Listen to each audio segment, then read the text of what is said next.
आप आम आदमी के साथ कैसे जुड़े रहेंगे? देखो, आम आदमी के साथ तो जुड़ना है, अपना एक धर्म भी है और कर्म भी है कि बूढ़े बड़े हैं उनको सम्मान देना हमारी पहली प्राथमिकता है। और किसी को भी कोई काम पड़े, उसको काम के लिए अगर हमसे हो सकता है उसको काम करवाना, करना। और जैसे चुनाव आते हैं, हमको दिख रहा है कि ये आदमी बढ़िया है तो उसके लिए साथ संग में खड़ा रहना। और ये कई ऐसी बात है जिससे हम हमारे प्रति आम आदमी भी हमसे जुड़ा रहता है। मेरा अगला क्वेश्चन आपसे ये है सर कि स्वच्छता को आप इतना महत्व क्यों देते हैं? स्वच्छता तो एक अच्छी बात है और इसके लिए तो आपने देखा होगा, पहले भी सुना होगा कि मोदी जी भी स्वच्छता को बहुत बड़ा महत्व देते। जी। और अगर स्वच्छ रहेंगे तो इससे वातावरण भी स्वच्छ रहता है। और स्वच्छता तो इससे थोड़ी गंदगी से या वैसे से नफरत भी आती है, वो भी दूर होती है। स्वच्छता तो अपना एक आज की तारीख में देखा जाए तो एक आधार है। और मैं भी कभी देखता हूँ थोड़ा सा भी तुनका इधर उधर दिखता है, उसको हटवाने के लिए भी मैं तत्पर रहता हूँ। स्वच्छता में मेरा एक ऐसा माहौल है कि मेरे को भी स्वच्छता रहने के लिए आदत में है। और स्वच्छता हमारे ढाबे पर भी है। और स्वच्छ रहने के कारण ही यहाँ का माहौल या खाना खाने आते हैं वो भी एक अच्छा लगता है उनको। और स्वच्छ सर मेरा अगला क्वेश्चन आपसे ये है कि आलोचकों को क्या संदेश देना चाहेंगे आप?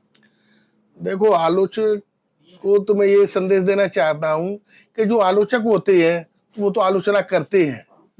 आज जैसे अपने भारत में मोदी जी कितना अच्छा काम कर रहे हैं, लेकिन कुछ परसेंटेज आलोचक ऐसे हैं कि उनकी वो आलोचना करते हैं। तो मेरा खुद का कहना ये है कि जो आलोचना कर रहा है उसको करने दो, अपन अपने काम के हिसाब से अपने हिसाब से आगे बढ़ते रहना चाहिए। और आलोचकों पर ना ध्यान दे करके अपने काम के प्रति, अपनी बात के प्रति वफादार और ईमानदारी से काम करना चाहिए। जी, बहुत बढ़िया सर। सर मेरा अगला क्वेश्चन आपसे ये है कि लोग कहते हैं कि राजनीति में उनको भरोसा कम होता है, तो उन्हें आप कैसे बदलेंगे? देखो, राजनीति में जितने भी लोग आ रहे हैं वो स्वार्थ और कहना चाहिए अपने मतलब की वजह हाँ, अपने मतलब की वजह से आ रहे हैं और बिजनेस बना के आ रहे हैं जी।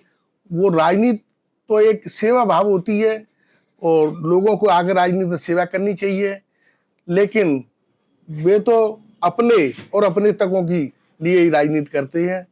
बाकी अगर उनको हमें बदलना है तो स्वार्थ वशीभूत राजनीति नहीं करें और जो काम करने हैं, जनता की सेवा करनी है, उसको निष्भाव कपट से जनता की सेवा करें। अगर वो निष्भाव कपट से जनता की सेवा करेंगे तो ऑटोमेटिक चेंजिंग आ जाएगी और वो खुद अपने आप में बदलते चले जाएंगे। सर आपकी सबसे बड़ी ताकत क्या है? सबसे बड़ी ताकत तो आज की तारीख में ईमानदारी है, मेहनत है और अपनी लगन है काम के प्रति। चुनाव को लेकर धौलपुर की जनता का अंतिम संदेशा क्या है? देखो, वैसे तो मैं राजनीति में नहीं हूं, ना चुनाव लड़ना चाह रहा हूं, लेकिन कुछ कारण के वशीभूत अगर मेरे को मौका मिला तो ईमानदारी जो मैं वादा करूंगा उसको निभाऊंगा और जनता के बीच में खरा उतरूंगा। जैसे मैं पहले भी पार्षद रहा था तो पार्षद की टाइम पे मैंने जनता को भरोसा दिलाया था खुद ने। जैसे गिरिराज कॉलोनी में मंदिर मेरे हाथ की ही नींव लगी, वहां के लिए खेचू मैंने ही लगवाया, सरकार द्वारा रोड डलवाई। सुंदर कॉलोनी वगैरह में तीनों रोड थी, तीनों मैंने डलवाई।